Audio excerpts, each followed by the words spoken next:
Hello everybody, my name is David Eves. I'm a lecturer in public policy at the Harvard Kennedy School. I want to say thank you for inviting me to come to your conference and I want to send warm thoughts, warm indeed, because here we're about to get half a meter of snow, and I'm envious that you almost definitely don't have that problem.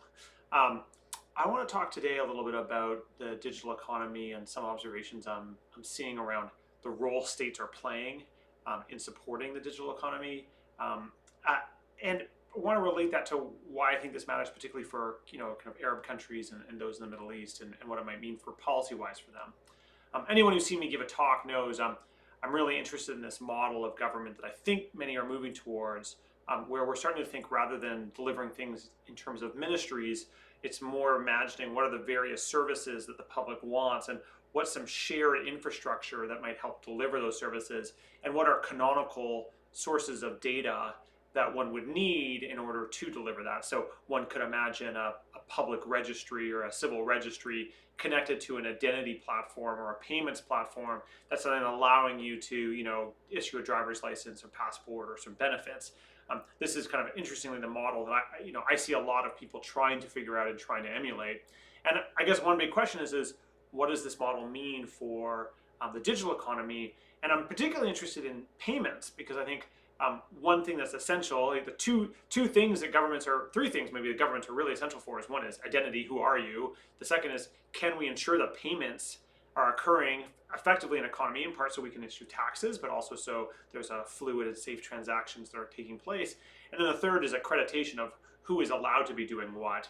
And I want to focus on the second one today. I've talked before maybe about identity, but I want to focus on payments. And here what I think is so interesting is there's kind of a diversity of approaches that states have around how they might make payments happen. And so, some examples are effectively handing a monopoly over to a player to cultivate a payment system that's really effective. And that's kind of more or less what happened in Kenya under M-Pesa, which really existed only within Safaricom originally, and was made possible because it had it found all sorts of ways to be effective. One is it really found a killer use, which was remittances between young urban people and their parents living in the countryside. But then, as a result of that usage, then discovered that people want to make payments in all sorts of places, and so stores starting to use it. People started to exchange money on it, and any of my students who are in my class who are from Kenya basically talk about M-Pesa as being the default system by which they transact in the economy, and the numbers reflect that, just an incredible impact on the Kenyan economy. The danger with this approach is that this system basically effectively resides entirely within one mobile company, and so you as a mobile user can go to a stand to deposit money that does go into a bank account, but it's a shared bank account, and effectively the money is reflected as being inside your mobile account with the mobile company, and then you can send money to your friend and then it appears in their account, and they can also go to a special ATM or a special player to withdraw that money, but the money effectively is always staying within the mobile operator. And the big advantage of this is that it means people don't have to be banked, and so if you live in a country with a not strong banking system or one that can't reach everybody, now everybody can use their mobile carrier as effectively as a bank, and that has big advantages, but it also has real disadvantages. What's been also fascinating is seeing the services built on top of M-Pesa, and so your ability to basically buy a solar panel for your home and then use a credit system that's linked to M-Pesa to pay for that solar panel. Really, really interesting innovations taking place.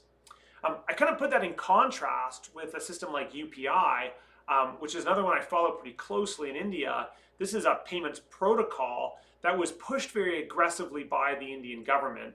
It kind of, in theory, lies more with the banking sector, but really the force behind it was the government pushing for it.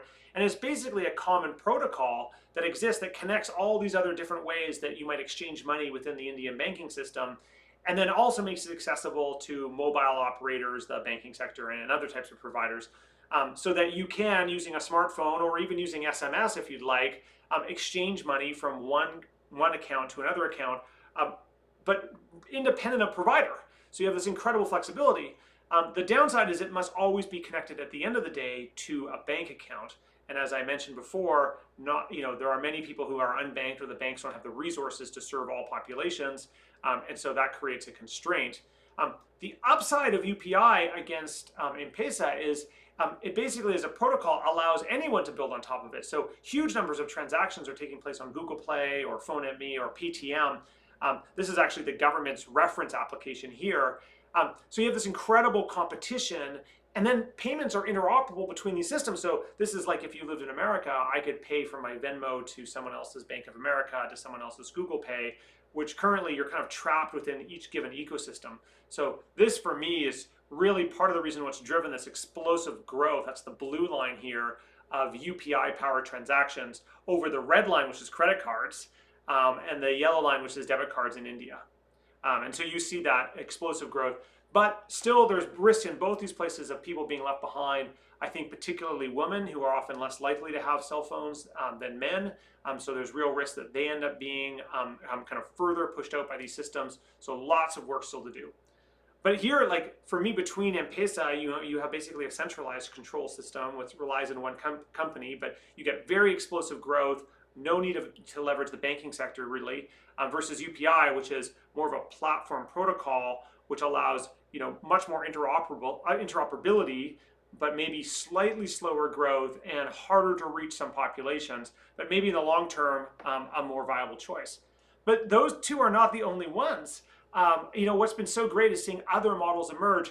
This is in Brazil. The central bank in Brazil created both the protocol and the reference app that's now used by, I think, now 150 million people in Brazil to effectively do payments. So much so, my Brazilian students tell us that when they're in Brazil and they encounter someone who's begging for money, if they're like, oh, sorry, I don't have change, that person's like, oh, don't worry, I have Pix, and they show their QR code, and then you can give me money that way. That's how much penetration this application has got, and it's all run by the government. It's incredible. So here you have not just the protocols basically run by the government like in India, but the protocol and the infrastructure and the application run by the government.